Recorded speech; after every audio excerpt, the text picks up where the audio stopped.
lift heavy, you can lift often. You can lift a lot, but you can't max out all three at once. The strongest lifters in the world know how to find their balance instead of fighting against it. The real art of training is learning how to push harder and when to pull back. Welcome back to Driven for Health, the podcast for men over 40 who are ready to take control of their health, understand nutrition amongst their crazy, busy, on-the-go life, build strength in the body, build a body that they're excited about in their 50s and 60s to not only look, but function and perform at their best in everyday life. I'm Coach Brian Prana, and in this part 2 of our Strength Pyramid series, we're going to cover volume, intensity, and frequency. In our 17th episode, we talked about the foundation, which was adherence. You have to do the thing that you enjoy the most to be able to keep doing it.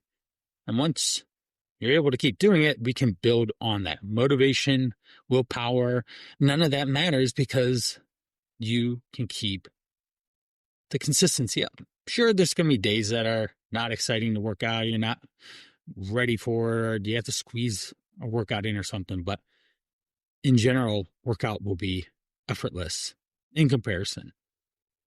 Today, we're going up, again, moving up one level to the training variables that make or break your results: volume, intensity, frequency. These three are deeply connected, and if you learn how to balance them, you'll understand how to train efficiently for both size, mass, and strength without burning out, getting hurt, injured, or just not seeing results. Part 1, understanding the relationship. When we talk about volume, intensity, frequency, or VIF for short, we're talking about the gears that drive progress. Each one affects the other. Raise intensity, volume changes. Add a training day, frequency and volume both rise. Push intensity too high, and you limit recovery, which forces volume down. That's why I don't stack these as separate pyramid levels. They're interlocked. They interact with each other. One affects another. Think of periodization, the plan that manages stress and recovery over time. Periodization is the frame around the entire pyramid in and of itself. It decides how much of each variable you emphasize in different phases of training. And in general, periodization schedule in any professional and amateur trainee, they're going to do 3, 4, 5, 6 weeks of increasing volume intensity with a deload week. That goes for strength training, any type of cardiovascular training, running, endurance sports, all the things. Let's break down the first variable, intensity. Now, intensity is simply how heavy the work is and how close you train to your limit. It's not just about the load that's on the bar. It also considers other variables like your effort or rate of perceived exertion. For strength, specificity rules. A power lifter competes in a single rep max. To get the best idea of that, he has to train heavy, practice low rep sets, and refine his movement patterns until it's second nature. He wants that bar path to be ingrained in his movement patterns so that it never shifts, because a subtle, even centimeter shift out of the best optimal movement pattern will then cause more stress and strain at hundreds of pounds lifted for that exercise. Strength, sure, it's about muscle size, but it is a skill on how to move the bar, the weight. Your nervous system learns how to recruit fibers faster, coordinate movement under high, heavy load, and function at its absolute best. Specificity and hypertrophy. For muscle growth, the rules are broader. Hypertrophy simply needs mechanical tension. Hypertrophy is what most people are after. Get into the gym and build muscle. That's what hypertrophy means. It needs mechanical tension, and your muscle pushes closer to failure with enough total work, total volume, total overall capacity on that system that you're working. You don't have to live in the 3-rep range. Studies by Schoenfeld and Campos show that if volume is equal, sets of 10 can build just as much muscle as sets of 3, or even sets of 15, and even sets of up to 25 or even 30 science-backed information these days. The difference, the 3-rep group got stronger because of the heavier loads and the skill practice of, again, moving that barbell in the right patterns of movement. What this means, heavy weights are required for strength. Moderate to heavy weights can drive size, right? We see that. If you want to get stronger, you lift lower reps, usually 5 or less. If you want to gain size, or generally 8 to 12, possibly 15 reps. Why some load still matters for you when you're working. Now, if intensity didn't matter, walking around the earth would make everyone jacked, right? You could just live and you'd be strong. But there's a threshold. Once load drops below roughly 20 rep max territory, muscle growth falls off faster unless you do 2 or 3 times as much work, which becomes inefficient. I like to think of this as if I am doing walking lunges. I can do what feels like 100 walking lunges before I get that big fatigue. I honestly just feel like I'm taking long steps. In converse, if I take 50-pound dumbbells and I start doing walking lunges, shoot, I get 10 or 15 and my legs are burning. They say, okay, we're done. Let's put these things down and rest for a bit. You see the difference? In general, for any guy listening, we want to maximize our time and intensity and the time duration that we have for our workouts. Why does this happen? Because only the few challenging reps of that set for, say, 20, 25, 30, those are the ones that are, say, effective reps. They're recruiting all available muscles. The first 5, 10, 15, you're just going through the motions in a sense, moving. That's why you need to apply a certain amount of intensity and load to get stronger. Moderate and heavier loads get you to those efficient reps faster. If you want to dive deeper, look up Federelli's MyoReps method. It's built on that concept. We'll certainly cover that in later episodes. But for what our purposes are here, for just volume, intensity, frequency, that BIF model, we're going to keep it light and simple. Ways that you can measure intensity. Number 1, percentage of 1 rep max. Okay, you'll see it as percent symbol, 1RM, oftentimes abbreviated. Useful for main lifts, but limited for smaller movements or high rep work. Everyone's rep to percentage curve is different, meaning that one person might hit 8 reps at 80%, while another only 5 reps to hit 80%. It just depends on your ability, strength, your exercise history, your muscles' ability to produce force. There are certainly guys at my height of 6 foot and 190 pounds that can recruit a significant more muscle fiber and concentrated strength to lift heavier 1 rep maxes than I do. I would love to be able to bench 225, and I certainly could go through strength protocols to do so. But right now, in terms of what I'm trying to do, is staying fit, healthy, and lead my guys in the Call to Rise program, I just focus on functionality and getting the workouts in. And of course, doing challenging amounts of volume so that I'm sore. I also want to build muscle or maintain the muscle in my body. I'm checking all those boxes. The second way to measure intensity are rep max loads. Instead of testing a single max, which potentially could be higher risk for the reward, you could find a 5 or a 10 rep max. And when we say max, we literally want the fifth rep to be so exhaustive, or 10th one to be so exhausted that you literally can't do it another rep after that.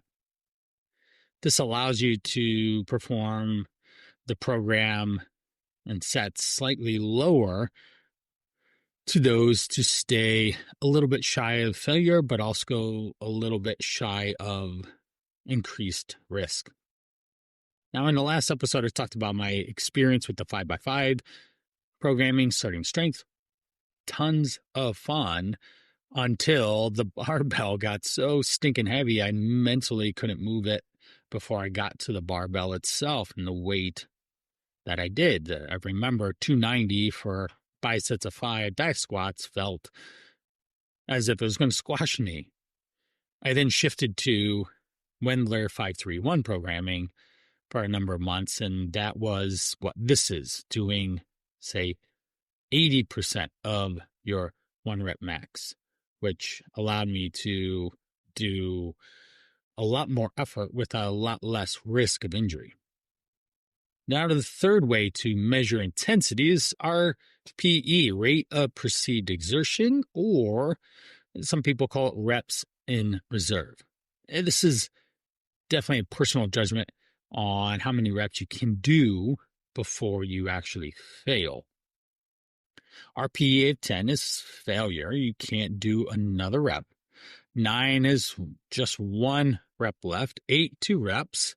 This is definitely personal experience and changes day to day based on your energy, effort, experience, fatigue for the week, what movements you did, all those things.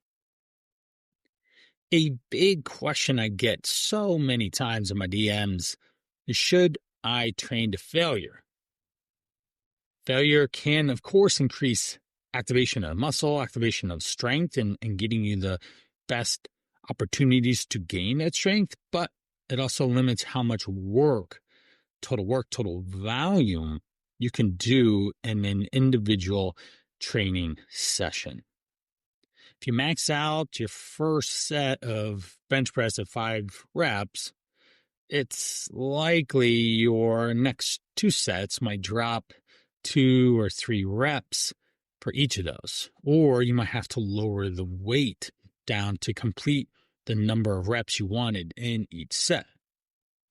If you stop 1 rep shy, you could likely hold 4 reps for each set for your, say, doing 5, but the total volume means that you're going to, if you end up doing that, you have less total volume, which means less opportunity for muscle growth and be stimulated to produce more muscle. It might be likely to start a little bit less. And of course, you should be documenting this journey as you go in your notes, whether it's on your phone or good old pen and paper, pencil paper, writing down your exercise and your sets work amazing. I remember going way back to 2011, I had been working with a client of mine, Betsy Finley. She was never trained before her age of 50, and I met her at 55.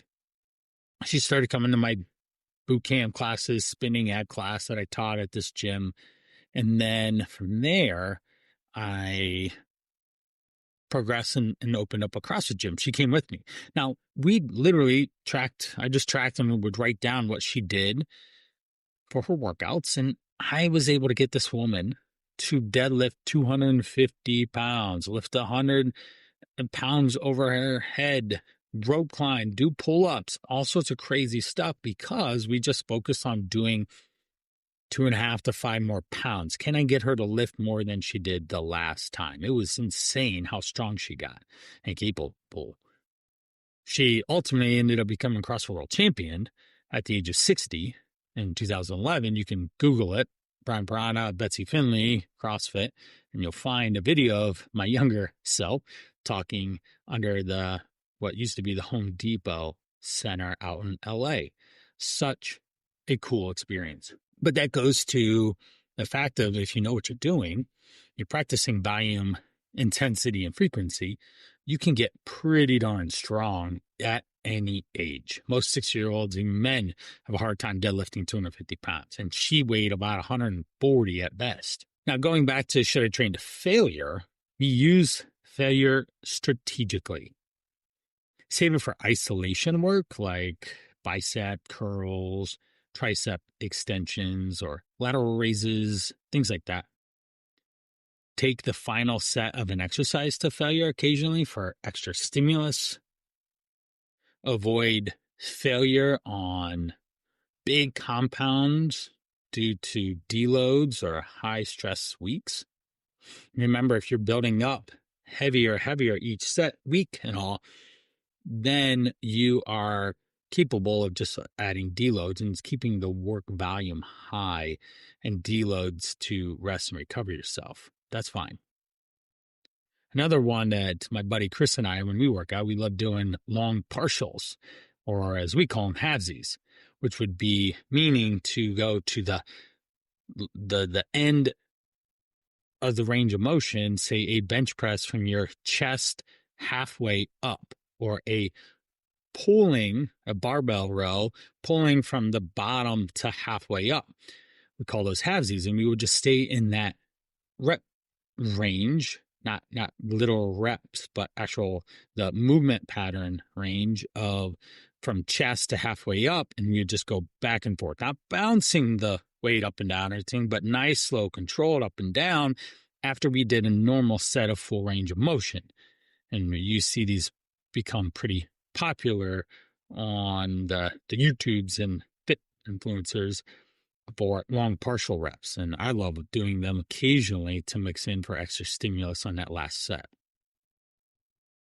Practical takeaways here for our hypertrophy: spend about 3/4 of your work in that 6 to 12 rep range. I even say for guys 8 to 12.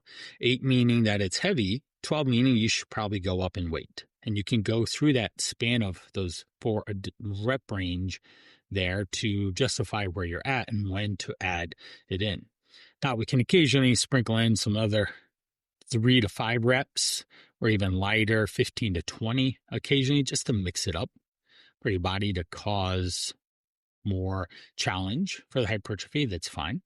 And again, scientific studies have been showing that even 20 or 25 reps still build muscle just as much as the other ones. I'm still going to hang out in that 8 to 12 rep range, just going back to that walking lunge example. For strength purposes, keep roughly 3/4 of your work in that 1 to 6 rep range, with 1/4 in the higher reps for muscle and joint health. Meaning that, say, 3/4 of the workout you're going to do heavy, and then in the last part you'll just do some higher volume sets to get more volume in, a little bit more work intensity, and that will be good. Failure does have its place, but it needs a purpose. Okay, you can't just throw it in there randomly. You'll never get the true strength of volume that you're looking for and muscle mass that you want. Part 3 is volume here. And volume is the total work that you perform. It's reps times sets times the load gives you your volume. Example, 10 sets of 10 reps equals times 10 pounds. That would be 1,000 sets or 1,000 pounds of weight moved. Or let's go simple, 3 sets of 10 reps with 10 pounds. That would be 100 pounds moved. And this is the total volume in the workout that you want to slowly keep creeping up over time, say 5 to 10% more every single workload that you do. Now, this both drives muscle growth and the practice of consistently doing this builds the strength skill itself, that you can work the skill set of moving weight in movement patterns to develop the strongest response in your body that you are going for here, which is important. You want to make sure that you are focusing on that increased muscle mass here, that increased strength here that we do. When your volume goes up, strength and hypertrophy will rise until they don't. They'll stop. At some point, there's a decrease in returns.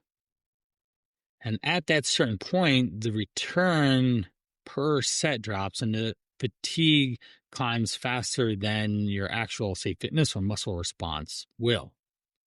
This was a foundation back in the fitness fatigue model of 1982 proposed by Bannister. Training builds both fitness and fatigue. So let's define this. Dual responses of this model of fitness and fatigue. Every training session produces both a positive effect, say improved fitness, and it has a negative effect on fatigue. Okay. Fitness will improve and fatigue will start to build. Now, the opposite effects of this is fitness enhances performance while fatigue will reduce it. If you get too fatigued, your fitness performance will decrease, right? Think of training too many times in a row and then you have to take a mandatory rest day because your body just isn't functioning or firing as it should. Now, part of the performance equation here is the resulting performance is essentially the net balance between these two components. Performance equals your total fitness minus fatigue, meaning that you'll have increased performance if you have more fitness and less fatigue, which means that you need to sprinkle in specific rest days or different training cycles to allow for fatigue to keep lowering down. Muscle fatigue, joint fatigue, tendon ligament fatigue, and also something that people don't think about is your nervous system fatigue. That's a real thing. Your nervous system will grow tired and fatigued on. If fatigue rises too high, it hides the gains you will make. Okay, that's obviously a big problem here. Different decay rates. Okay, what this means is a critical aspect of this model of fitness and fatigue.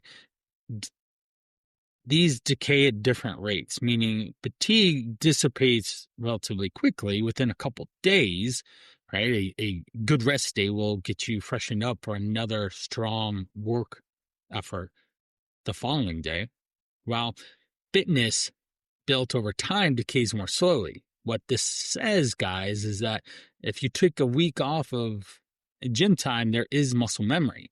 You can build it right back within a very short time because your fatigue will dissipate. You'll be going back to the gym with renewed energy, focus, effort, and be able to build some muscle along the way there. Let's do some research on volume. I came across a number of studies that multiple sets of work outperform single sets for both strength and size. Okay, doing more sets perform better than a single set. But doing more sets doesn't always necessarily mean better results. Okay, we have to be careful about the volume that you're doing.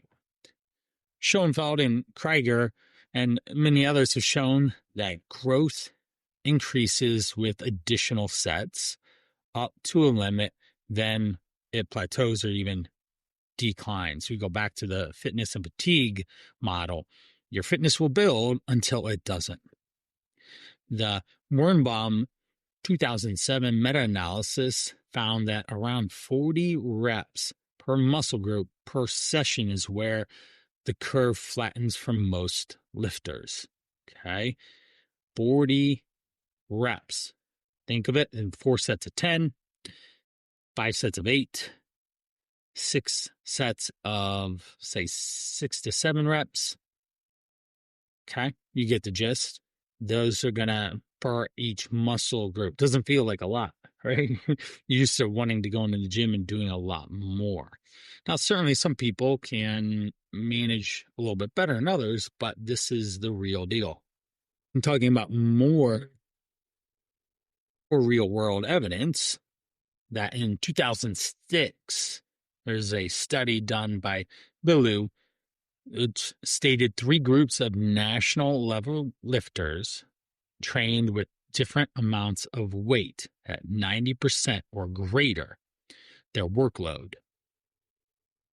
Low, moderate, and high. Those were the 3 groups. Okay.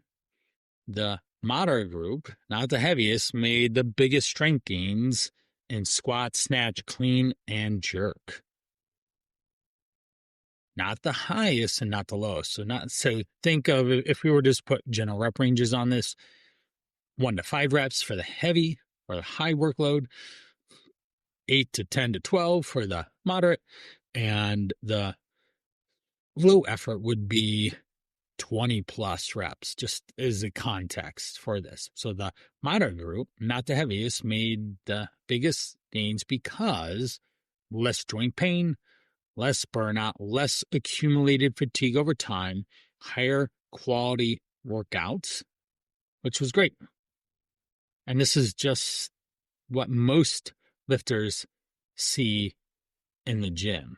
Those who chase max weights every day burn out, they get tired, they get fatigued, they might get hurt, and they might need longer breaks in between. And those who train hard but manage fatigue can build their progress steady over time. And of course, this goes with just hypertrophy, basic strength training, but also if you think of a CrossFit style workout where there are different energy systems, meaning low, say 5-minute or less workouts to moderate 10 to 20 minutes or 30 minutes or longer workouts, Metcons as they call them, in that process there. You should do all of them. Just vary them up with intensity because it'll cycle through your fitness and your fatigue progression. Some days you do lighter, heavier, and other days you do heavier, shorter, and we can cycle through a variety. Long efforts, short efforts, moderate efforts with different rep cycles, ranges, weights. How do you adjust volume? Here's 2 questions for you to think about when adjusting volume. Am I progressing? Right? Am I making progress when I write it down on the paper or track it in my phone? Secondly is, am I recovering? Can I keep having the intensity, the effort, the excitement going to the gym when I go? That's a good, simple thing to think about when it comes to, are you recovering and you have energy and effort to make it? If your progress stalls and you're well recovered, add a small amount of volume to the mix. Okay. That means that we can just say add an extra set for each exercise that you're doing that day. Recapping that, if your progress stalls and you seem to be a plateau, let's put a little bit more work in. Let's add more volume at the end. If progress stalls and you're beat up, this is where we need to reduce your total volume temporarily. Maybe you're doing less sets, less volume, and maybe taking 2 or 3 rest days this week instead of normal 3, 4, 5 workouts in the week. After it deloads, think again, periodization. We do week 1, 2, 3, 4, 5, building in intensity, and then we have a deload week somewhere around week 4, 5, or 6, depending on your training, your effort. Then this is going to allow you to be able to rebound. And then that first week back, you'll be able to Ideally, lift heavier, harder, stronger. Then this will delay your next stall process, and that'll be fine. This will actually allow you to recover and work harder in this process. Over the long term, as you continue to get stronger, as you continue to change your volume and your workouts and try different exercise routines and short, medium, long duration efforts inside your strength training, the average volume trends to go upward.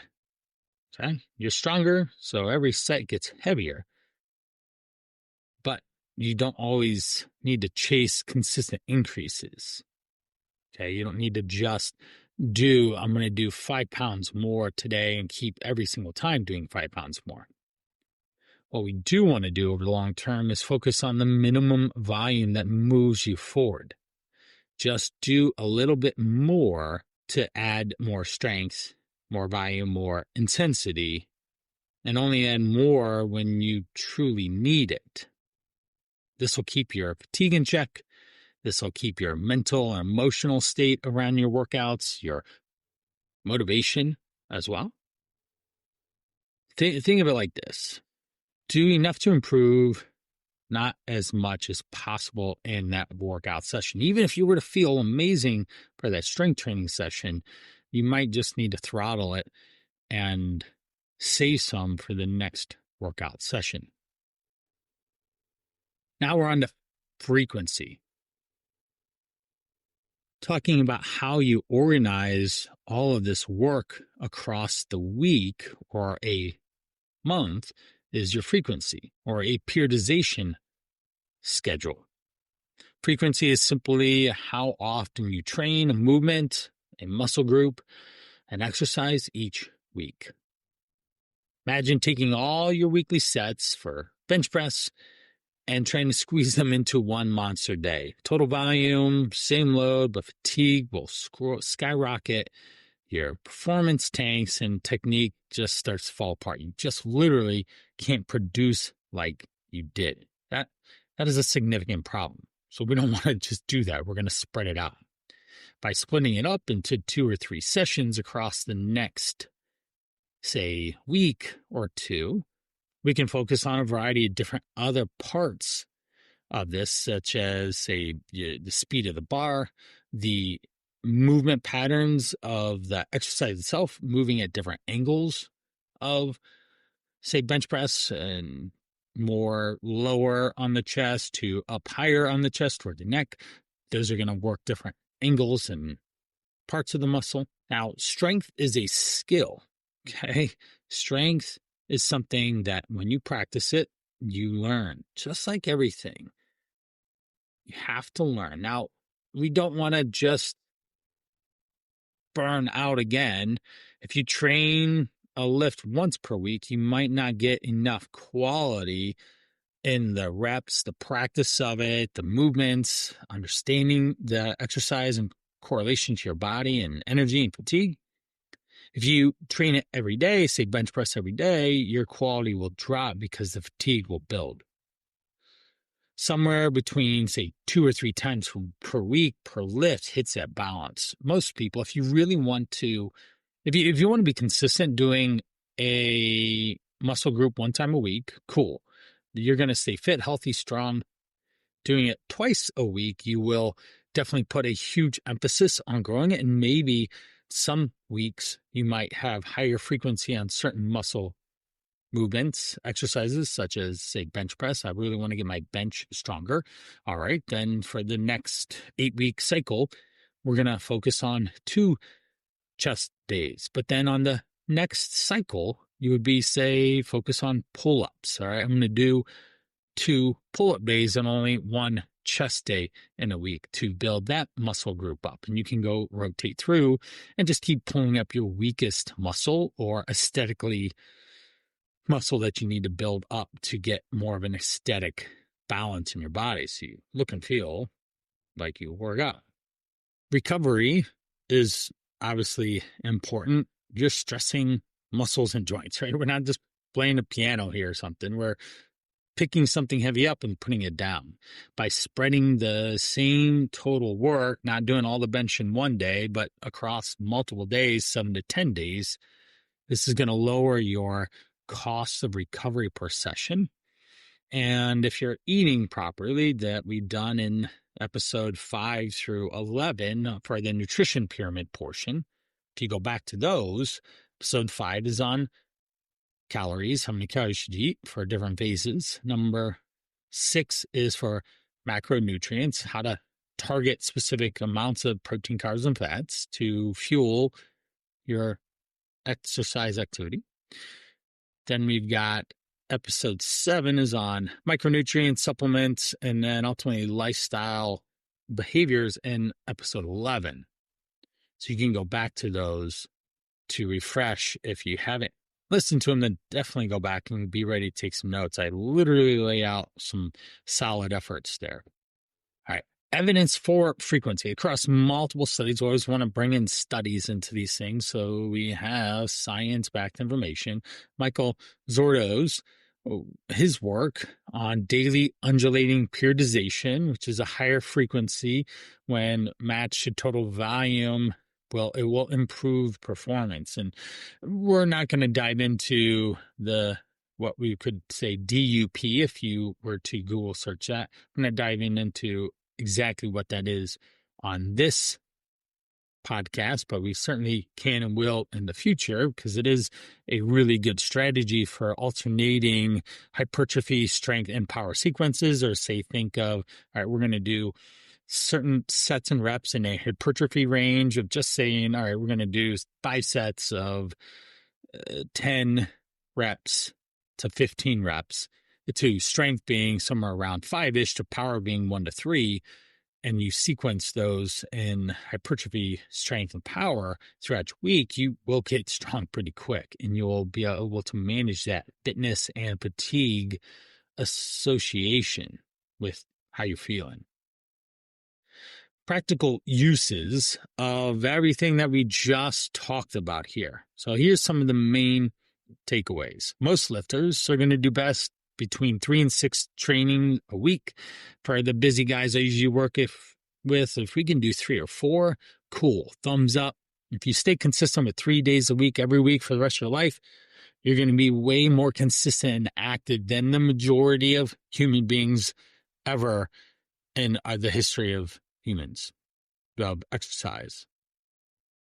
Train each major lift or muscle, say 2 to 3 times a week, depending on what your workout routine is. If it's more of a full body or push-pull leg type rotation, sure, we can get more 2 or even 3 times in. If we're doing body splits, maybe it's 1, possibly 2 of those days in, depending on which muscle group or movement pattern you are prioritizing. If a session leaves you wrecked, split it into shorter bouts instead of just piling more work on into one day. Okay, we can just do more reps another day. And consider the overlap effect of what particular movements bring to the table. A bench and overhead press hits delts and triceps in the chest or shoulder activity.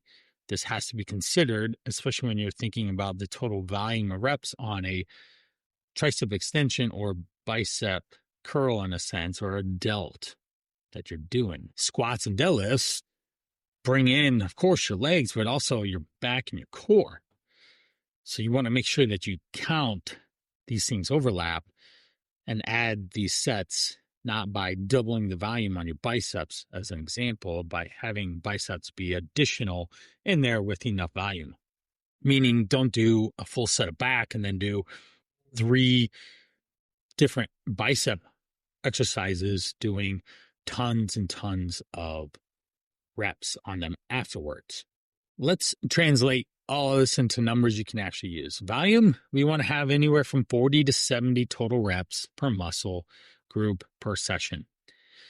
Anywhere from 1 to 3 times per week, depending on the approach that you're using, a body split versus a full body versus a push-pull leg rotation. That means you'll roughly do 10 to 20 working sets weekly for most people. Beginners on the lower end, Intermediates and the middle to high, and advanced should be very dialed in to adjusting based on their recovery. They should know when a good day to push and when a good day to do a little bit more moderate effort. Intensity. Train with 1 to 15 rep maxes, or range max. Okay. For strength, that'll be keep 3/4 of the work at 6 reps or fewer. And then for hypertrophy, 3/4 of the session between 6 and 12 reps. The rest is going to be higher for your strength routine because you need more rest, say up to 3 minutes per set. Whereas in the hypertrophy, we can do a typical 45 seconds to 60 seconds. And for most of these, you're going to have that RPE, that rate of perceived exertion. Personally, you're going to think of, oh, this is about a 7, 8, or a 9 effort. Whereas the strength is going to be, wow, feels like a 10, super heavy. Some on brass tacks for the frequency. You want to hit each main lift or muscle group 2 to 3 times a week. And if you're consistently dragging late in the session, we need to split it up. Progression checks of what we want to do is the simple question of, am I progressing? If yes, keep going, keep working up until you need a recovery week. And if you can say no, but recovered, add a little bit of volume or another bit of reps or sets or another set in the week. But if you're beat up and you're not progressing, then you need to pull back for a week or two to recover and rebuild your muscles. Overlapping, you have to overlap, as we mentioned. Simple guidelines for most intermediate lifters. No bench presses, when we say 2 times a week. Squats 2 times a week. Deadlift 1 to 2 times a week. Rows, pulls, accessory work 2 to 4. A lot of people love benching or pressing a little bit too much, but most of the time, if you do shoulders and chest separately, that means those are pushing exercises. You're going to do more of those, and back is going to get less attention. You're going to want to do more back work in relation to the bench press and the shoulder pressing that you're doing, meaning you want to stay balanced in your workout routine.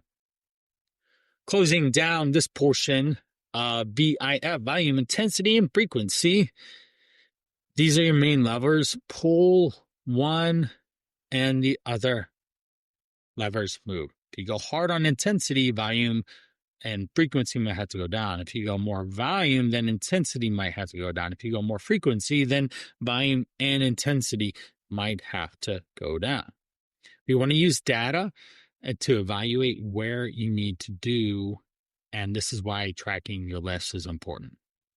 In the next episode, we're going to go over progression and how to layer all of this activity into the weeks and phases so that you get stronger and more productive here.